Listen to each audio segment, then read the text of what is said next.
Hey, Jason Wood here, the VA loan guy and host of the Armed and Ready podcast. Today we have a really exciting episode for you. Come on and take a look.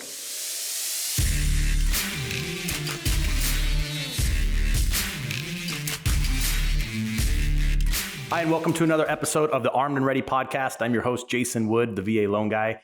Really exciting guest today, Marty Skovlund from Black Rifle Coffee Company, amongst other things that he's involved in. And Marty, I'm super pumped. I've been following you and your guys' group for years now.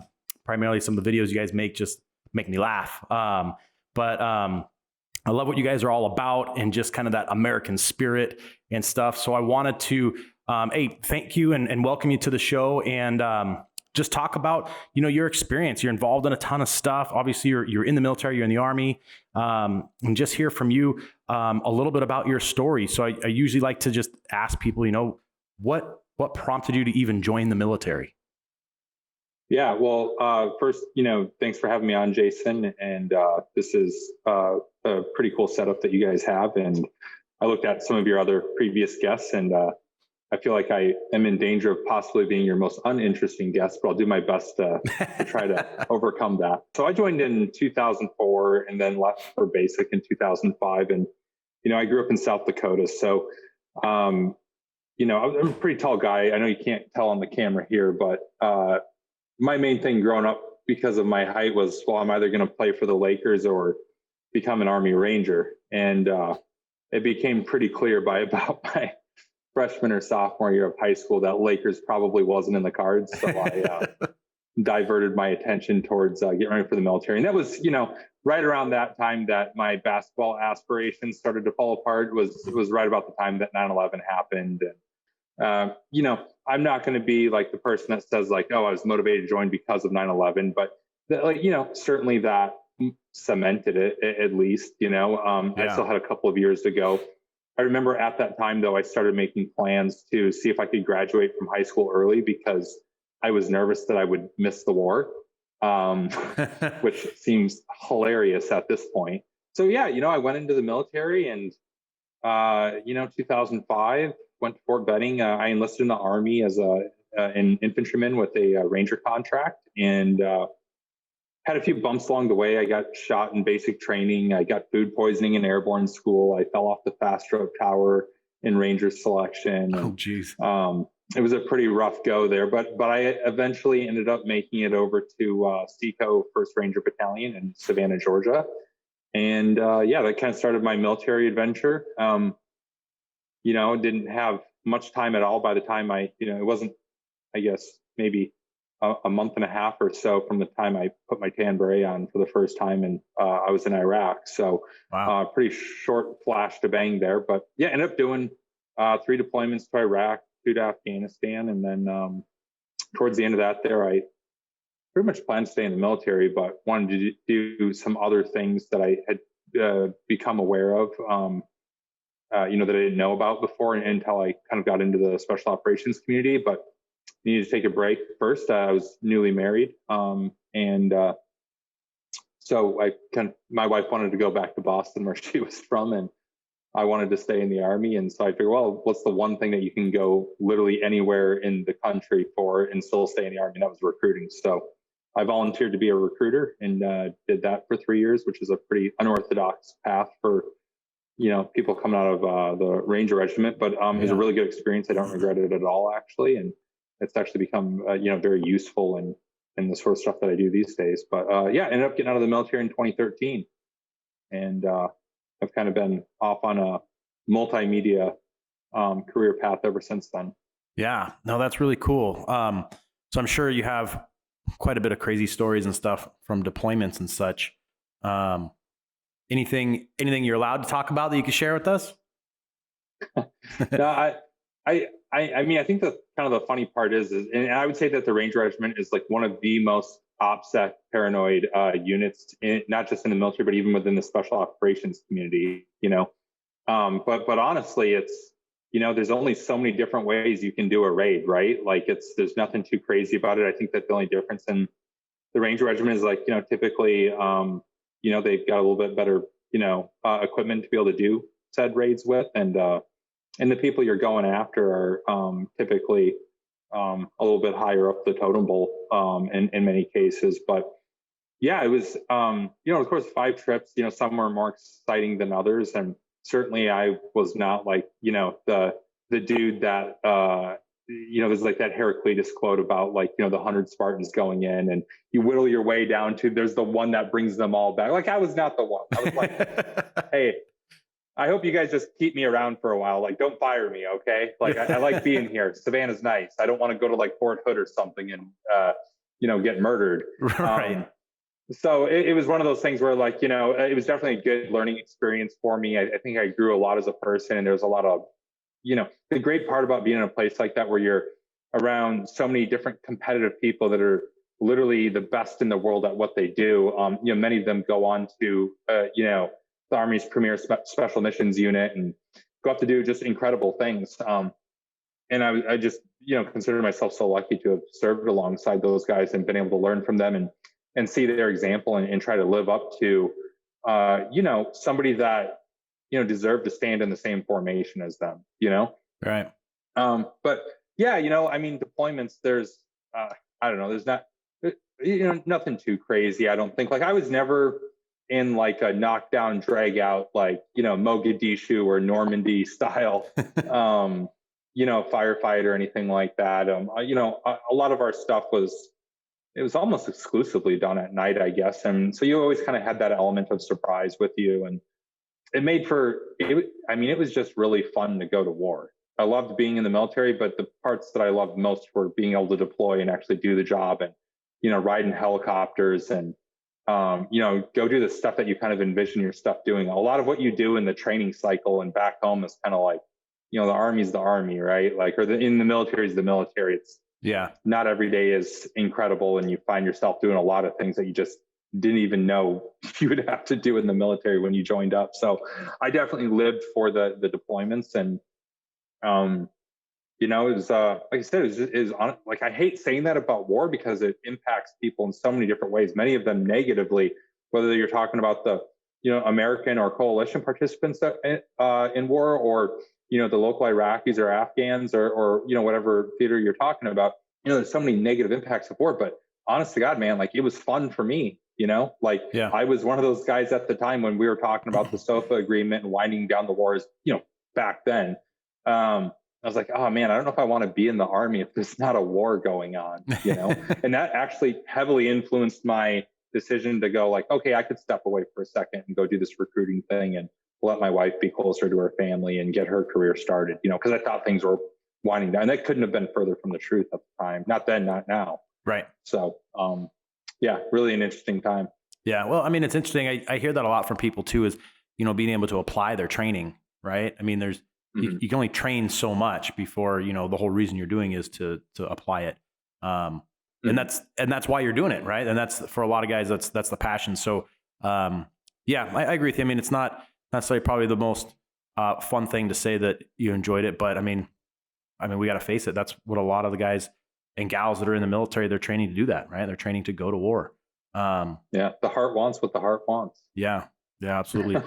So you ended up transitioning out. What did you do? I know now you're quite the entrepreneur and have a lot of stuff going, but what was kind of the next step once you got out of the Army? What happened? The whole, like I said, I had other aspirations.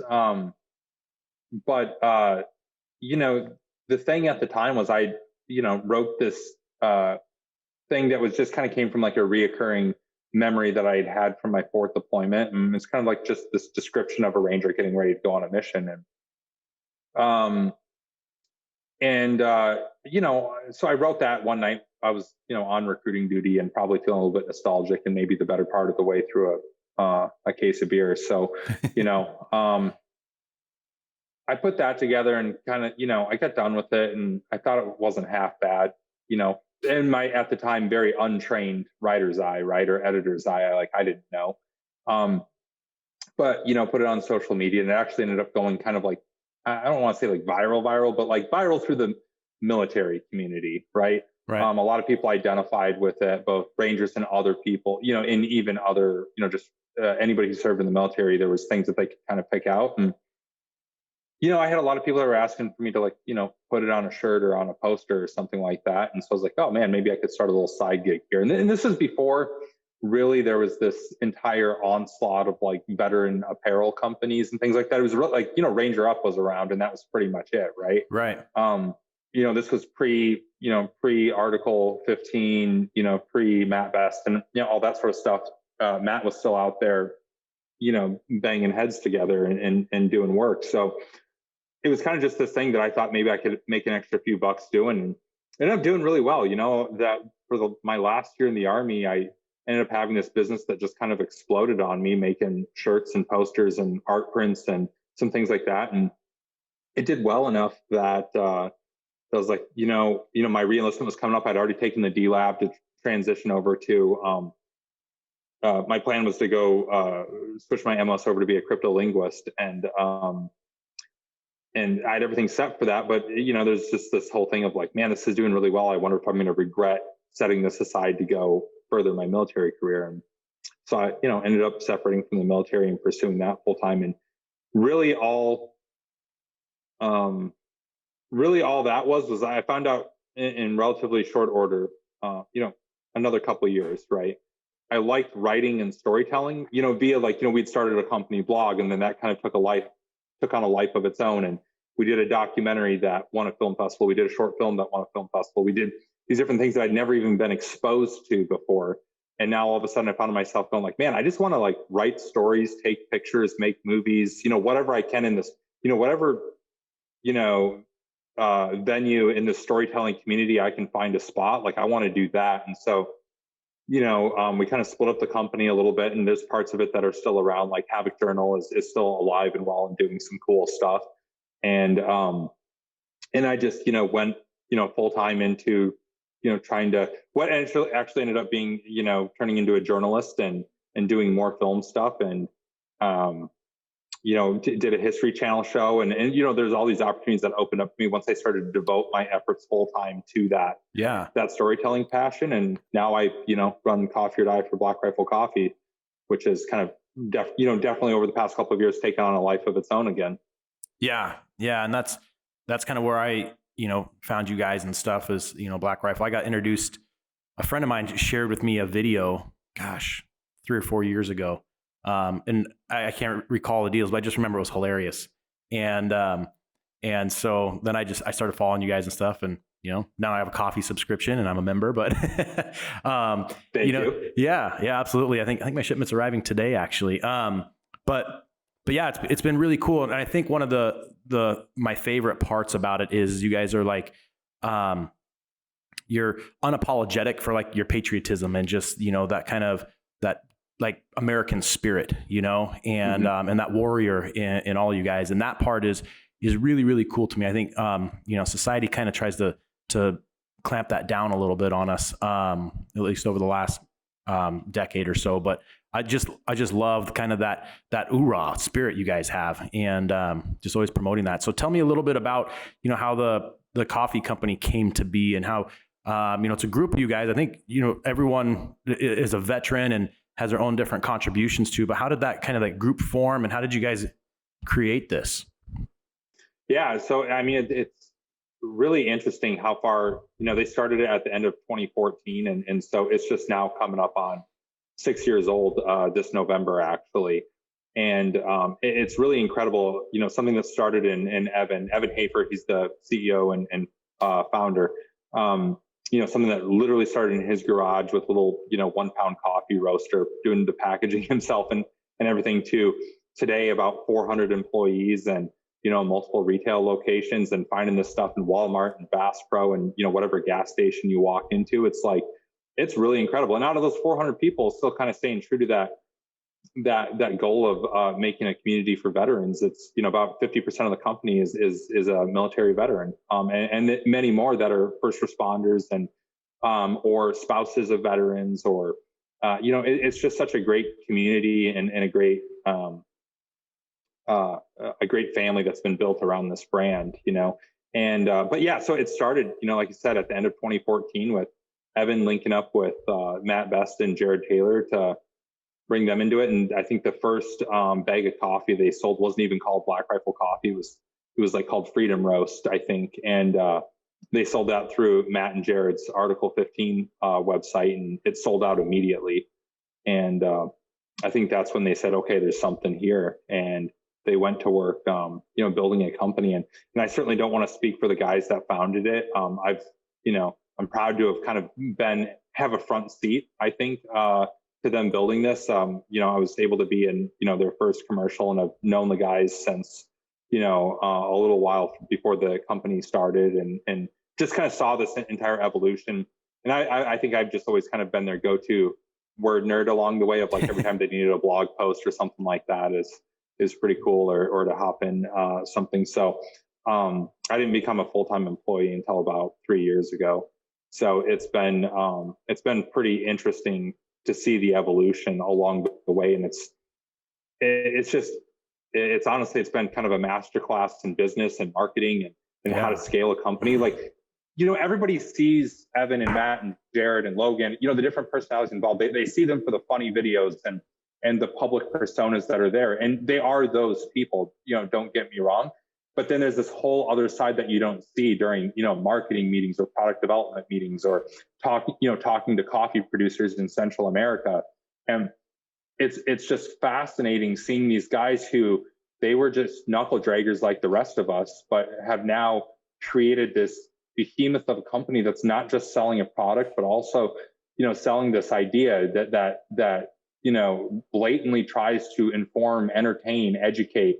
They're trying to, not just sell coffee, but educate people about coffee. It's a lot of what I do is like, hey, introduce people like, what's a Q grader? How do you do a pour over? Why does water temperature matter? Measure your coffee, things like that, the different brew methods. Like, the guys are actually legitimately passionate about coffee and all the other stuff that you see. And it's just been amazing to see the growth. And certainly, and I think Evan and Matt and the guys that have, been working on this since day one, they'd be the first to tell you that it hasn't been all, unicorns and rainbows the entire way. They've certainly overcome some significant challenges. And I'm sure Evan could tell you that there's been a day or two along the way where, hey, I don't know whether, Black Rifle Coffee survives or not.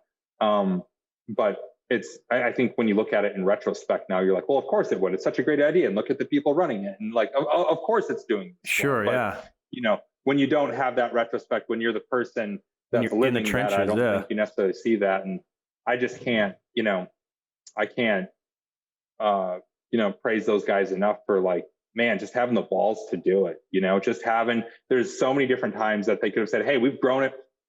3 years ago, they could have said, hey, we've grown this insanely fast. Let's pump the brakes. Let's enjoy some of the profits. Let's live the easy life a little bit. But instead, they're like, no, let's hire veterans. Let's expand. Let's grow. Let's create a place for people to come to and have a career. They've had this bigger vision the entire way. Good enough was never good enough at any point along the way here. And it's just, man, how many people do you run into that have that kind of vision? It's pretty rare, It's really cool to see just that community come together. And so your participation, you're a lot in like the marketing and the like social media space and blog writing and all that for them, and that has parlayed into a couple other things that you have going on as well, right? Like you guys have a podcast, you have the Coffee or Die magazine, you got a couple other things taking place. Walk me through some of that stuff as well. One of the things that we do really well is the content piece, right? And there's multiple kind of different buckets there. So I run Coffee or Die magazine for them. We started that about 2.5 years ago. It launched, and that's really, I compare it to like, if Jeff Bezos has the Washington Post, I want Evan Hafer to have Coffee or Die magazine, and it's kind of this journalistic outlet that is, kind of started as like a lifestyle magazine, but is now following a lot of the news and covering things that are, about or of interest to, the military, veterans, people in the intelligence community, and law enforcement, right?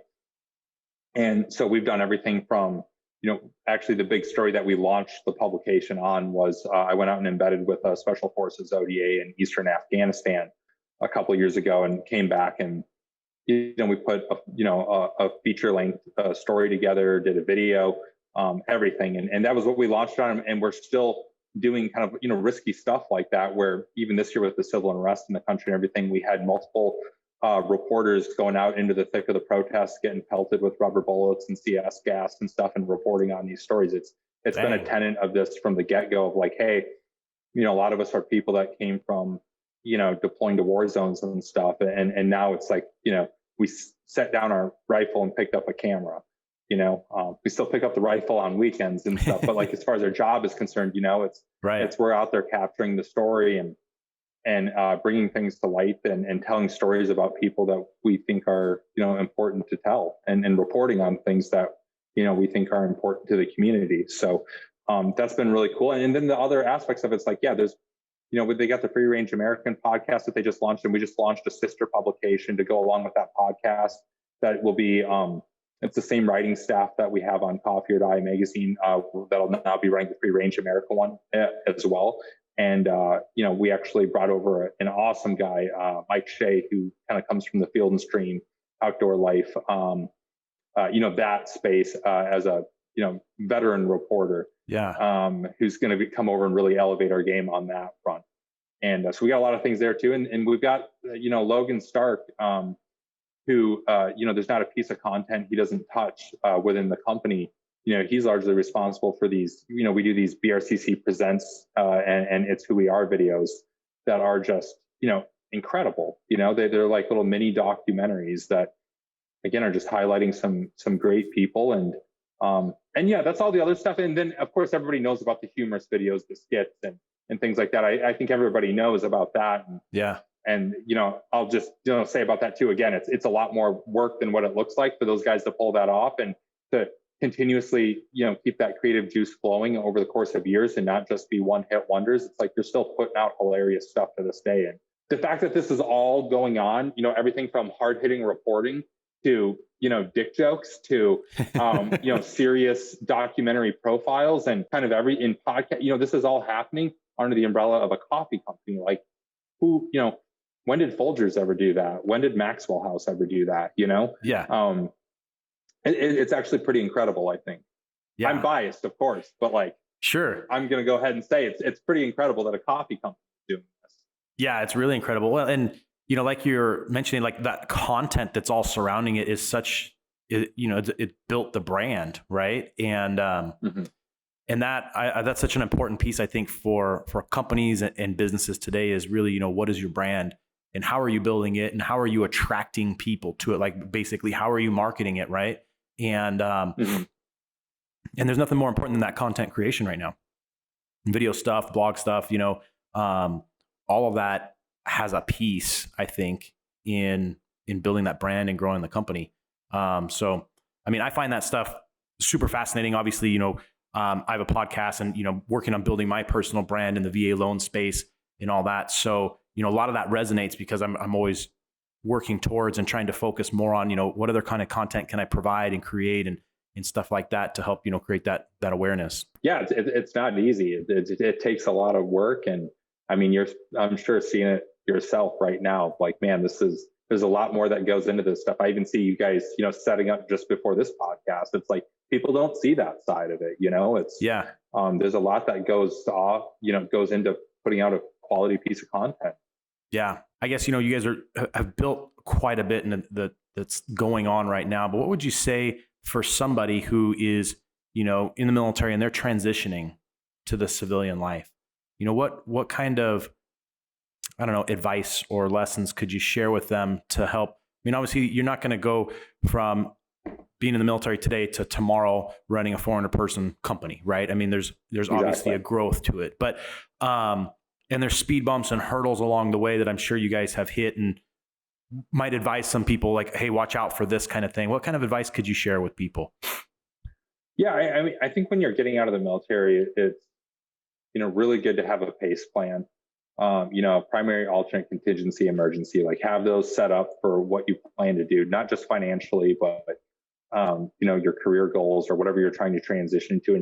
And I say that, whether you're getting out just to go, just trade in your camouflage uniform for, a civilian one and go grow a beard and go contracting, or you're going to college or you're starting a business, or you're going to go work for a Fortune 500 company, you're going to go fucking sell used cars. I mean, whatever you're doing, right? Like, like have a couple of backup options there, and expect that you may go through a couple of those contingency plans, I certainly did. The reason I got out of the military is I'm not doing that anymore. I stayed flexible and was honest with myself. There was a little bit of a checking your ego, because when I got out of the military, I was like, oh, I'm going to go create a huge company and be this entrepreneur and all this other stuff. And I had to be really honest with myself and be like, man, that's just not where my passion is at. I would rather go write books and make movies and travel and tell stories. I had to be honest with myself and give up on like, okay, the reason I got out of the military is not actually, going to be my main effort anymore. And I think it's, having those open conversations with yourself and, with your spouse or family member, partner, whoever, that is close to you, that's, affected by the decisions you make. It's like, you got to be ready for that,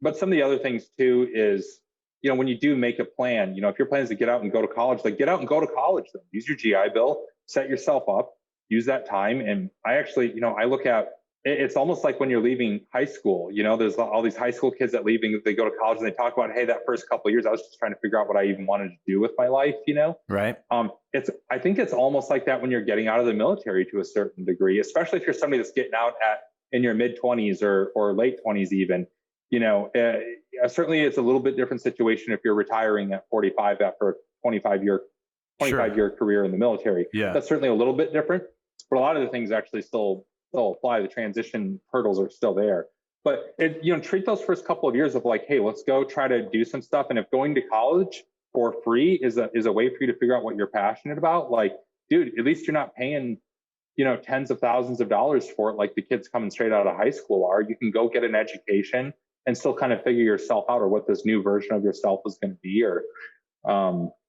whatever. And, if you're going straight into another career or things like that, it's just, recognize that going into it, you're going to build it up in your head, especially that last year in the military when you're getting out and you're making these transition plans. You build a lot of things up in your head and you put them on a pedestal. Be ready to be a little bit disappointed, like civilian life. It's still kind of hard. Don't think that everything is just going to magically get easier because you don't have to wake up at 5 a.m. anymore, or that you don't have to write NCORs anymore. Like, there's a level of civilian shittiness that will directly correlate to whatever military shittiness you're leaving behind. Right. Right. It just looks a little different. So I think it's just like, go into it eyes wide open, be flexible, have plans, and be ready to throw a Frago at those plans if necessary. Yeah, no, that's really good advice. And I hear that from a lot of people is really just have that plan. And I think the one thing the military does a good job of teaching us about is how to create a plan and initiate that plan, right? And so you can apply a lot of that experience, like project manage yourself, basically, right? Create that plan and work the plan. One thing I wanted to ask you about too, I forgot to ask earlier, was Leadslinger. So I kind of discovered that brand, and I don't know how much involvement you have with that or not, but I've been using it for like some closing gifts and stuff, and got some pretty good remarks from it. And so I just wanted to pick your brain a little bit on Leadslinger, if you could maybe share with everybody what that is. Yeah, so you're right. I don't have too much involvement with that. Again, I was kind of there when they were starting it up, and I remember being around when like they got their first bottle of it, and I got to taste, one of the first iterations of it and see one of the first bottle designs. That was really cool. But I think it's definitely something that's, I said, I don't want to say too much about it because I don't really know how it fits into the ecosystem right now, one way or the other. Right. But I know when I go to my local liquor store to pick stuff up, I see it on the shelf there, and it's obviously doing pretty well. It's in a lot of different places, and it's, again, just another one of those pursuits that I think, Matt and Jared had, as well as their, business partner that they have in the liquor space is, it's just really incredible what they've been able to pull off. So, but I don't know too much about like where that's at right now, where that's going, or honestly where it's been in the past year or two. But I just remember that was back in like 2014 or 15 or whatever it was, around the time when it was first coming out. I just remember being like, wait a second, so you're going to start a freaking whiskey company? Like, it sounded crazy at the time. Yeah. And, you know, but it's, hey, you know, it's just another thing that's kind of worked out for them. Yeah, it's cool. You know, it's another one of those, you know, American made things, you know, and, you know, there's been a heavy push for, you know, buying American made, especially the last few years, and couple that with the fact that, you know, it's veterans behind it. So I think, you know, those two components alone, and same with the coffee, are really important drivers, as far as, you know, generating that customer base and stuff, and the attention. Yeah, that's one thing I think, you know, one of the lessons that Jared Taylor, you know, talked about like really early on was like, you know, like marketing 101, like create a customer base first and then introduce product. Don't introduce products and then try to find customers, do it in reverse fashion. And that's what they've done every step of the way, is create a customer base, then introduce the products. And I think that's really smart, and obviously requires a little bit of patience, but it makes a lot of sense. And obviously you just look at their successes and the proof is there, right? The proof of concepts are there. Yeah, absolutely. What would you say, like, from like a content perspective, if you were to advise somebody that's, you know, building their own brand, and I talk about this a lot, you know, like on social media and stuff in my industry, in the real estate and the mortgage space, about people just creating their own brand. They are their own brand, you know, in our field. But what would you suggest, you know, from the experience that you've accumulated in that space? What would you suggest as pointers or tips for people as they, you know, venture into creating their own brand, whether it's building a company or it's just, you know, their own kind of sole proprietor gig? What would you suggest? You know, I think fortunately at this point, whereas 10 years ago, the idea of having a social media presence and, you know, a website and everything like that was a pretty new thing. But at this point, there's so many good examples out there for you to take a look at. There's really no example for, regardless of what industry or career field you're in or what market you're in, for you not to go out and look at the other people that are doing well in that space and see what are they doing and how can I do it better. You know, I don't think it's ever good to just look at them and be like, okay, I'm going to do exactly that, because then you're already a step behind, you know, because that person's already thinking about how they can up their game. That's why they're at the top.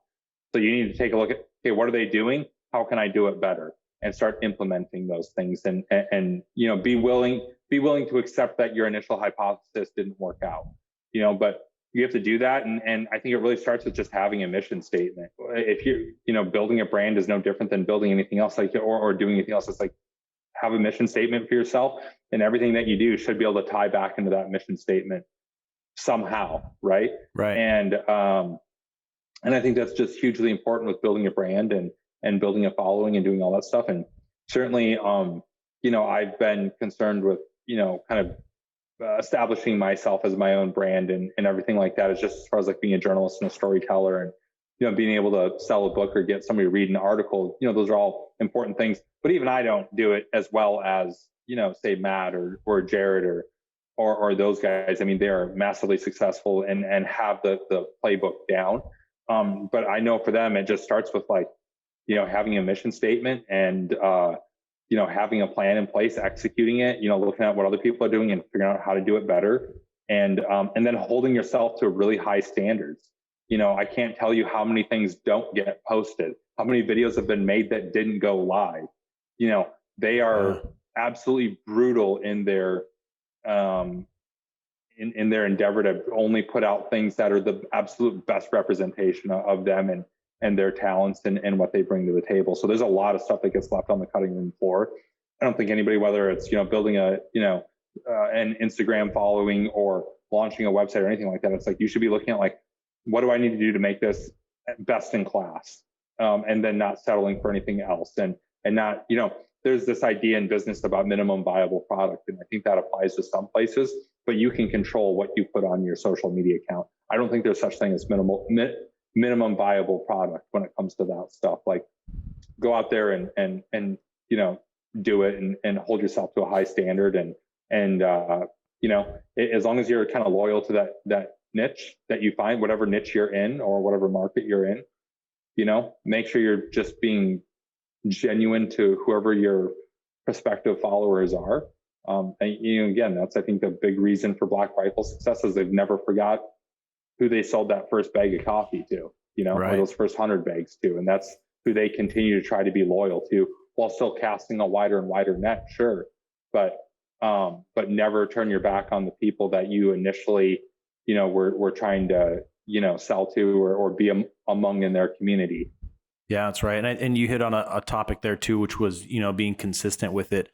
I think that's the easiest place to fail in creating like your brand and your content, right? Is just that certain level of consistency, and not even so much like consistency, like, hey, every Wednesday I need to put out a post, but more so like having the consistency in the planning of it, right? Because like, as you were mentioning, so much of their content and stuff isn't seen live, right? But the amount of time and effort that they're putting behind all this, behind the scenes, that none of us see, is pretty incredible, right? I mean, it's probably very regular, very regimented on, when they're getting together, brainstorming stuff, and then, putting a plan together, all that stuff. And that's, the behind the scenes stuff. I think, we all get so accustomed to seeing like that Instagram page that just looks awesome, right? It's got the best photos and the best videos, and the verbiage is all spot on, and, the tags are right. Like all those little intricate things, which are important. But, there might've been 10 other posts that never made it.